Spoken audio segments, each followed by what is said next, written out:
नमस्कार दोस्तों, मैं एस के सर स्वागत करता हूं आप सभी का आपके अपने यूट्यूब चैनल मैथ गुरु मस्ती में। दोस्तों, ये मेरा लेक्चर नंबर 13 है। इस लेक्चर नंबर 13 में मैं आप लोगों को एक्सरसाइज 1.2 का क्वेश्चन नंबर 5 और क्वेश्चन नंबर 6 को मैं सोल्व कराऊंगा बिल्कुल ईजी लैंग्वेज के साथ। तो आप सभी साथी इस वीडियो के अंत तक बने रहिएगा।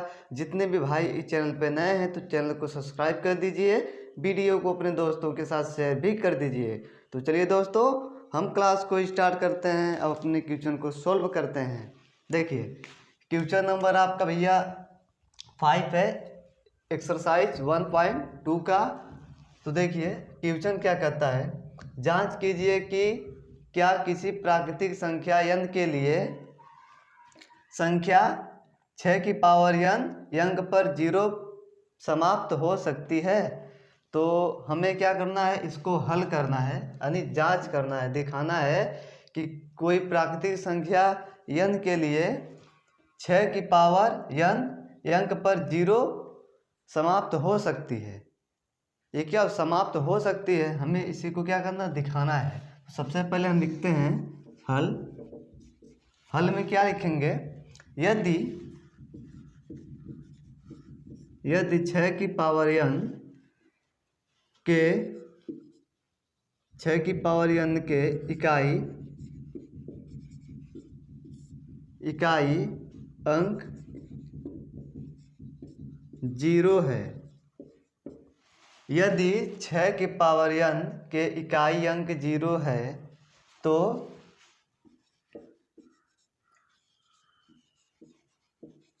तो उसका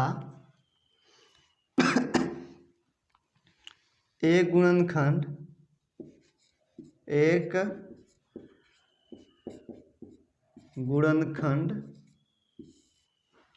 5 अवश्य होगा।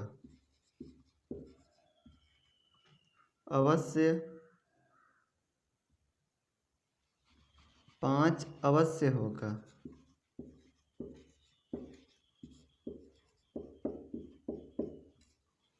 देखिए यहाँ तक हम किए कुछ नहीं है, जो आपके क्वेश्चन में दिया है हम उसी को लिखे हैं। क्या लिखे हैं, यदि 6 की पावर n के इकाई अंक 0 है तो उसका गुणनखंड एक क्या होगा, 5 होगा। मान लीजिए हम कोई संख्या ले लेते हैं, आपकी क्या है, 30 है। इस संख्या के इकाई अंक में क्या है, 0 है। जब इसका गुणनखंड करेंगे तो एक गुणनखंड क्या होगा, आपका 5 आएगा। ठीक है, तो देखिए इसका गुणनखंड कीजिए, 2 से कटेगा 15 दूना 30, 3 5 15, 5 1 5। तो देखिए जो इसका यह संख्या आपकी क्या है, इसका इकाई अंक क्या है, 0 है। जब इसका गुणनखंड किए हैं तो देखिए एक संख्या यहाँ पर क्या आई है, 5 आई है। ठीक, यह वाली संख्या क्या आई है, 5 आई, यानी एक गुणनखंड इसका क्या आया है, 5 आया। हम इसी को लिखे हैं। आप चाहे तो 60 ले सकते हैं, 60 लेकर के देख लीजिए। ठीक है, तो किससे कटेगा, ये 2 से कटेगा, 30 में आएगा। ठीक है, फिर किससे कटेगा, 2 से कटेगा, 15 आएगा।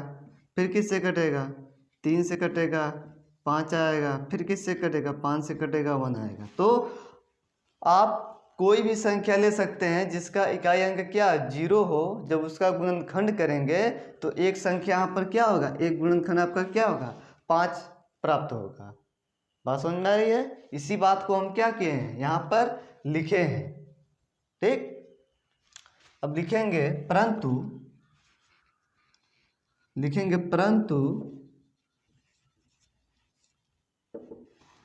परंतु 6 की power n equal to, bracket में हम लिख सकते हैं, इसको क्या लिख सकते हैं, 2 गुने 3 की पावर n, ऐसे लिख सकते हैं, कोई दिक्कत नहीं होगी। 3 दूना 6, आगे आपका 6 की पावर वो n इक्वल टू, और इसको हम लिख सकते हैं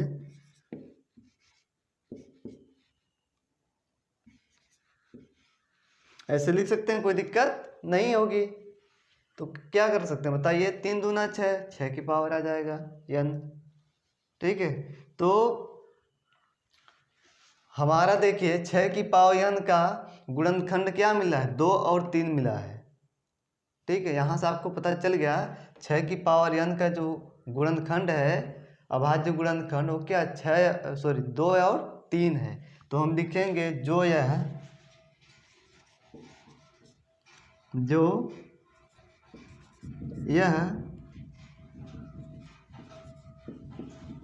दर्शाता है कि 2 और 3 6 की पावर n के एक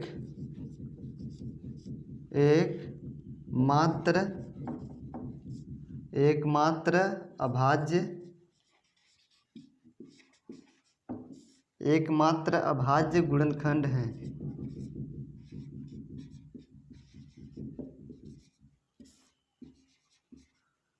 ठीक है, देखिए यहाँ पर किए कुछ नहीं है, जो 6 की पावर n का अभाज्य गुणनखंड आया 2 और 3, हम इसी बात को यहाँ पर लिखे हैं, जो कि यह दर्शाता है कि 2 और 3 6 की पावर n के एकमात्र अभाज्य गुणनखंड है।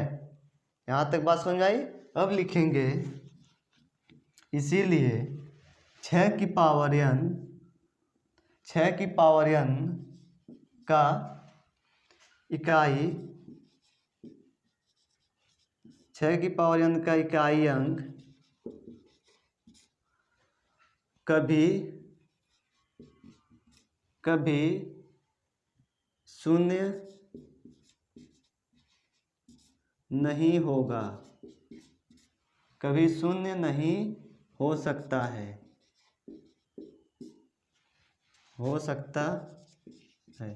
तो लिखेंगे लास्ट में क्या लिखेंगे, इसीलिए 6 की पावर n का इकाई अंक कभी शून्य नहीं हो सकता है। 6 की पावर n का इकाई अंक कब शून्य हो सकता है, जब उसका गुणनखंड में क्या है 5 आए, तभी तो भाई शून्य होगा, नहीं आएगा तो क्या होगा, शून्य नहीं हो सकता है। इतना बात समझ भाई।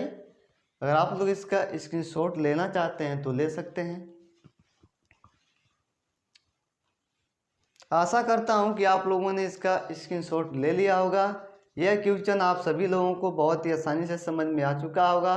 तो साथ ही जिस भाई को इस क्वेश्चन में कोई डाउट है तो वीडियो के कमेंट बॉक्स में अपने डाउट को पूछ करके क्लियर कर सकता है। अब हम इस क्वेश्चन को रफ करेंगे, अगला क्वेश्चन आपके बोर्ड पर लिखेंगे। तो चलिए दोस्तों, अगला क्वेश्चन नंबर 6 आपके बोर्ड पर लिख दिया है मैंने। तो आप सभी साथी अपनी कॉपी पेन ले लीजिए और इसको सोल्व करने के लिए तैयार हो जाइए। तो चलिए अब हम क्वेश्चन नंबर 6 को सॉल्व करेंगे बिल्कुल इजी लैंग्वेज के साथ। तो आप सभी भाई इस वीडियो के अंत तक बने रहिएगा और वीडियो को बीच में छोड़ करके मत जाइएगा मेरे दोस्त। तो चलिए क्वेश्चन नंबर 6 आपका क्या कहता है, व्याख्या कीजिए कि 7 गुने 11 गुने 13 प्लस का 13 और 7 गुने 6 गुने 5 गुने 4 गुने 3 गुने 2 गुने 1 प्लस का 5 भाज्य संख्याएं क्यों हैं। हमें क्या करना है, ये जो आपके गुणनखंड दिए गए हैं इन सभी को बताना है कि भाज्य संख्याएं यह क्यों हैं। ठीक है, तो चलिए इसमें घबराने वाली कोई बात नहीं है, हम इस क्वेश्चन को भी बिल्कुल आसानी से सॉल्व करेंगे। सबसे पहले लिखेंगे हम हल में क्या लिखेंगे, दिया है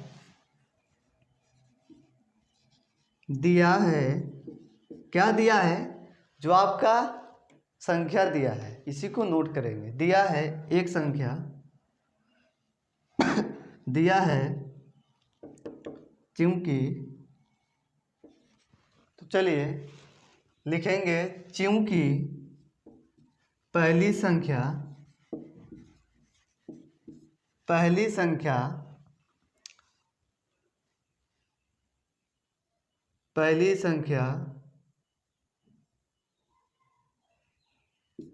इक्वल टू 7 गुने 11 गुने 13 प्लस का 13। तो इसको हम लिख सकते हैं, जो आपकी पहली संख्या 7 गुने 11 गुने 13 फिर प्लस का 13, इसको हम देखिए इन दोनों में हमें कॉमन क्या मिल रहा है, 13 कॉमन मिल रहा है। ठीक है, तो 13 को हम क्या कर लेंगे, कॉमन ले लेंगे। ठीक, तो कॉमन जब ले लेंगे तो बचेगा क्या हमारे पास, 7 गुने 11 प्लस 1, यही बचेगा भाई, इसमें कोई दिक्कत नहीं होगी।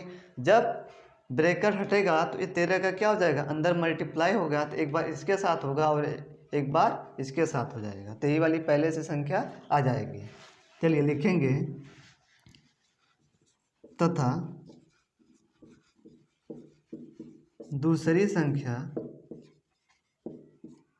इक्वल टू, दूसरी संख्या आपकी क्या है, यहाँ से 7 गुने 6 गुने 5 गुने 4 गुने 3 गुने 2 गुने 1 प्लस 5।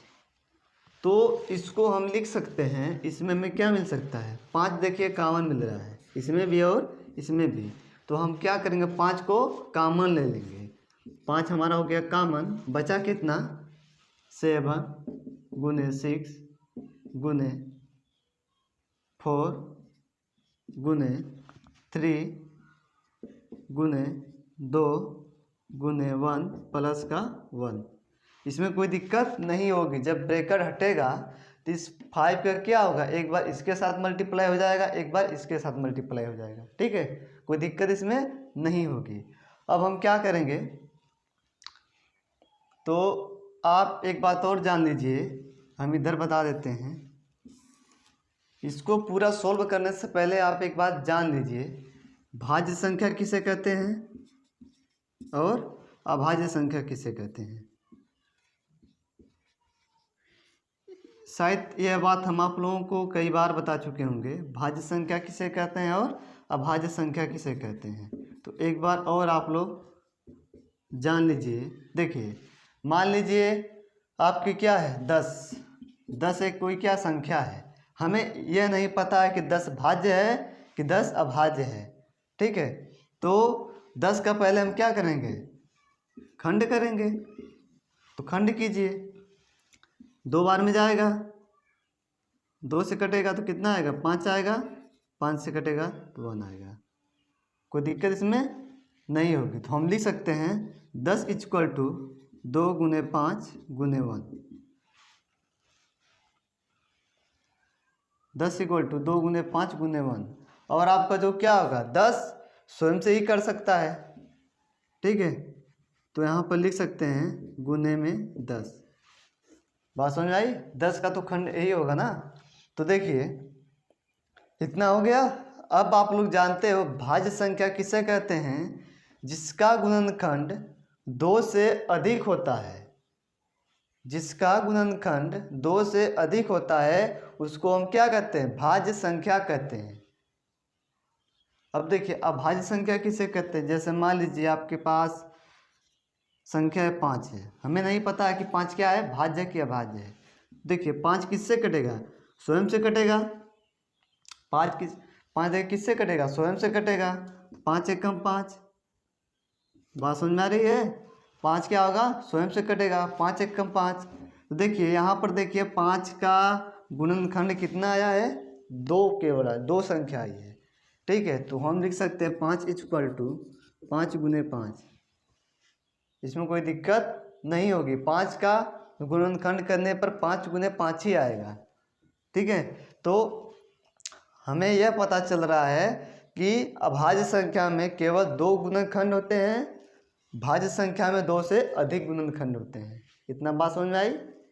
तो कुछ इसमें का जो मेथड है यहाँ पर क्या होगा आपके पास, इसमें सर्टिफाइड करेगा। ठीक है, तो हम लिखेंगे यहाँ से। देखिए हमें क्या पता चल रहा है, हमें यहाँ से यह पता चल रहा है कि यह सभी गुणनखंड क्या हैं, 2 से अधिक संख्याओं के गुणनखंड हैं, इसीलिए यह संख्या क्या आपकी है, भाज्य संख्या है। रीजन हमें पता चल गया इसका। भाज्य संख्या क्यों है, तो इन संख्याओं में 2 से अधिक गुणनखंड हैं, यह संख्या हमारी क्या है, भाज्य संख्या है। क्यों का जवाब मिल गया। तो यहाँ पर हम लिखेंगे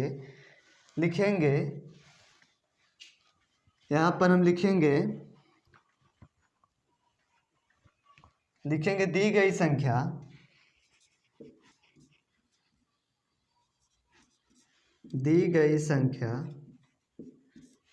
जैसे आपकी क्या दी गई संख्या इक्वल टू, नहीं तो आप लिख सकते हैं दी गई संख्या ऐसे करके, ठीक है। दी गई संख्या नीचे लिख सकते हैं 7 गुने 11 गुने 13 प्लस 13 और आपकी कौन सी दी गई संख्या 7 गुने 6 गुने 5 गुने 4 गुने 3 गुने 2 गुने 1 प्लस 5, ठीक है। ये आपकी क्या दी गई संख्या है। दी गई संख्या जो आपकी हैं के 2 से अधिक गुणनखंड, इसके क्या है 2 से अधिक गुणनखंड हैं, 2 से अधिक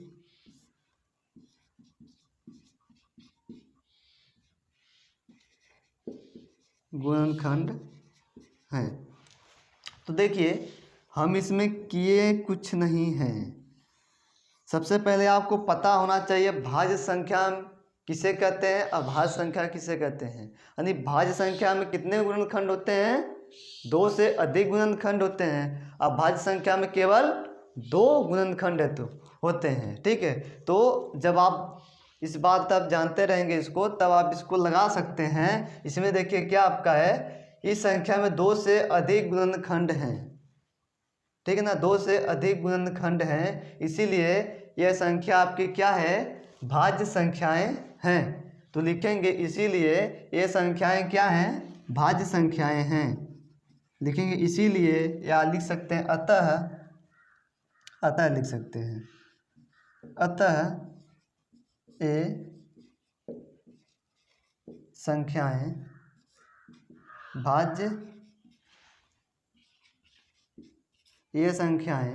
भाज्य संख्या हैं।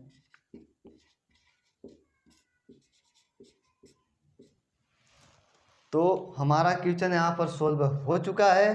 तो आप सभी साथी इसका स्क्रीनशॉट लेना चाहते हैं तो ले सकते हैं। तो चलिए, आशा करता हूँ कि आप लोगों ने इसका स्क्रीनशॉट ले लिया होगा। जिस भाई को इस क्वेश्चन में कोई डाउट है तो वीडियो के कमेंट बॉक्स में अपने डाउट को पूछ करके क्लियर कर सकता है। तो आज का लेक्चर नंबर हमारा 30 यहीं पर समाप्त होता है। तो आप सभी साथी इस वीडियो को जितना हो सके शेयर कीजिए और चैनल को सब्सक्राइब कीजिए। तो चलिए दोस्तों, चलते हैं अब हम। धन्यवाद।